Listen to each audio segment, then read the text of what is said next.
spoilers, and welcome to Pop Culture Cult. I'm Sean. I'm Janice. See, I'm sitting on my hands. I can't do it. I can't talk anymore. And this is going to be, I'm going to call it our spoiler review of Godzilla, King of the Monsters. And not that this is a super uber, like, you know, it's a popcorn movie. Let's be honest. It's. I don't really know what we're gonna spoil. There's monsters. They fight. There's a couple of things that happen in the movie where we're like, did that just happen? Oh, that's true. But for the most part, we're going to be non-spoilery. But if you are super concerned about being spoiled about a monster movie, thank you for the click. But we're going to spoil some stuff. But let's get in. I've already said it. This is a monster movie. If you're looking for, like we did Rocket Man last night. This is a completely different movie from Rocket Man. But if you're looking for a character piece and character building and all that, this is not that kind of movie. No, it's an updated version of the 1950s Godzilla monster movies. Right. And they even make references to. I told you when you went to the bathroom. And there's a Asian. I don't know what she is. She was a scientist, doctor. Dr. Irene Chen and Dr. Ying. Yeah, so they actually make references that she is third generation monarch, which if you haven't seen the first two, monarch is kind of the overreaching government agency that's keeping track of all the monsters, and she's third generation, and they actually showed some pictures of her mother and her grandmother, and they were the actual women in those old 50s Godzilla movies. Yeah, so that was a nice touch. I really like how they've connected. Like this movie starts right in the Battle of San Francisco. Yeah. Right after the Battle of San Francisco, when Godzilla gets up and leaves, it starts from there, and then it also connects in a lot of the stuff that happened in Las Vegas. And a lot of the other stuff that happened in San Francisco and around the world. They brought in a lot of the same character actors who were the same character actors in Godzilla. They also had a ton of references to Skull Island, for Kong Skull Island. Monarch is the connective tissue, the big corporation. Yeah. Watching the Titans as it was. So I liked all of that connective stuff.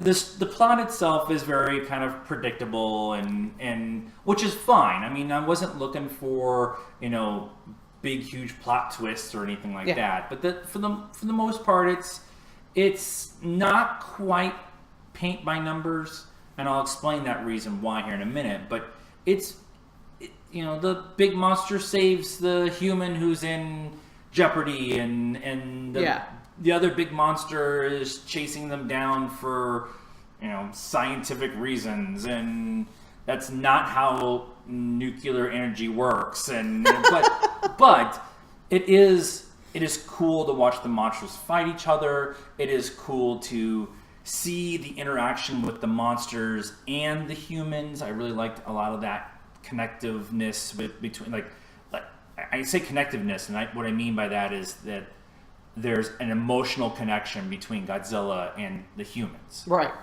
And, I mean, there was a bit of a twist. Vera Farmiga, I don't know how you say her last name. Farmiga. Her character, her character actually wanted to wipe out the world. She was Thanos. She wanted to wipe out a large majority of the human race. The human race for good. She's Thanos. She wanted, she figured the monster. A lot less purple. She is less purple, but the monsters create their radiation. Supposedly creates growth, like plants and life grow. Prehistoric plants grow in their wake. So they were going to take out part of the population and cause regrowth, and so we'd have food and clean air. And I like the general idea of what they were saying with all of that. I just it was kind of oh, by the way, this is why I'm making this decision. And that decision is going to lead to the monsters all becoming awake, and then that decision is going to make all the monsters fight each other. And again, it's it's a remake of the 50s. I mean, the 50s movies made even way less more sense. Right. And I appreciated that they weren't looking for you to be super in depth with science and stuff like that. They wanted you to turn your brain off and drink a cocktail and have some popcorn. Yep. And that was 100% what they did in this. Vera Farmiga Familia is really awesome as Dr. Emma Russell. You understand her motivations. The very little they explain it. Kyle Chandler is her husband. The two of them lost their son during the Battle of San Francisco, and they both kind of deal with it in different directions and the kind of thing. But really, the two standouts for me in this movie are Millie Bobby Brown and Ken Watanabe. Ken Watanabe was in the first Godzilla. He is the head of Monarch. He's the one who says, "Let them fight," and it's the best gift around. His character arc is the only one within the two movies that makes the most sense. Like his emotional connection of why he fights against them using nukes to nuke them, and his sacrifice play makes sense. And it maybe not quite as earned as I think as I wanted it to be, but I think it's a really cool story arc for him. Yeah. He sacrificed himself for the good of humanity, so yay. To recharge Godzilla. Right. But Millie Bobby Brown, we were talking about this on our walk home. It was all of 3 minutes. Yeah.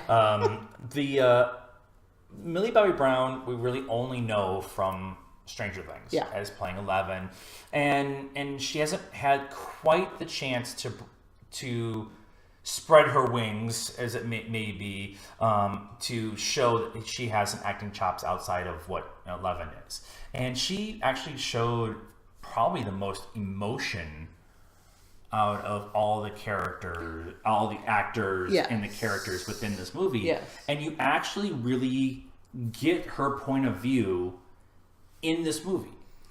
Yeah, and it was actually a little jarring at first because, again, we've only seen her as 11, and so you kind of expect her to be that character, to be that person, and she's not. She's actually a very different person in this movie, and so that was cool. She has very adult kind of adult young teen. Yeah, which makes sense because she is their daughter, so she's had to deal with their separation and losing her brother, and so she would be more adult, but she's not 11 kind of doesn't necessarily know what's going on, and very disconnected. And her character in this is, she's very aware of what's going on.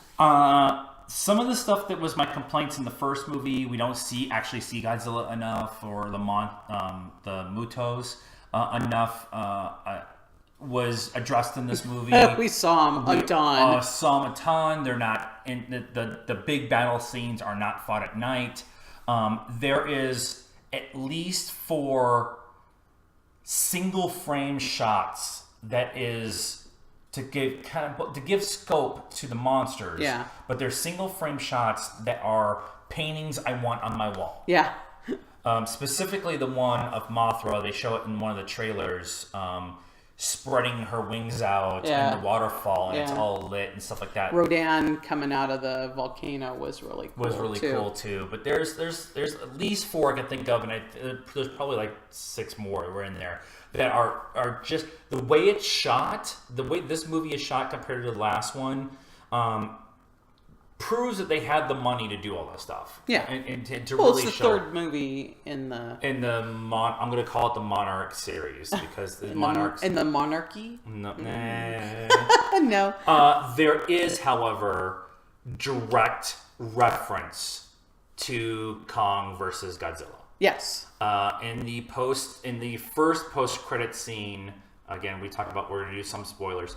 The first post-credit scene, they're doing the retracted notes like they did in Kong Skull Island, where they blacked out some of the words, but it was like, director, and they black out a certain part, and then they show the actual director's name.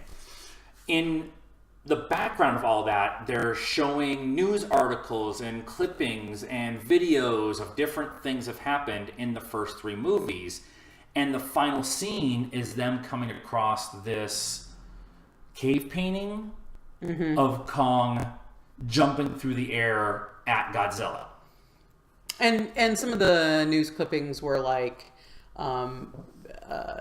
in activity under Skull Island, unusual activity under, so I mean it was leading up to that we're going to Skull Island. I think again, popcorn movies, which is fine. I'm really looking forward to what they're going to do. They're already filming it. They started filming it 2 months ago, so I'm hoping they bring back a lot of the same characters, Millie Bobby Brown, Kyler Chandler, those characters and stuff. Overall, a fun movie. Not a world beater. Rocket Man was better. If you're looking to spend your money somewhere this weekend, it was fun. Watch Rocket Man. Go see Avengers Endgame again, and then go see this. So score. I'm gonna give it a 3. It was fun.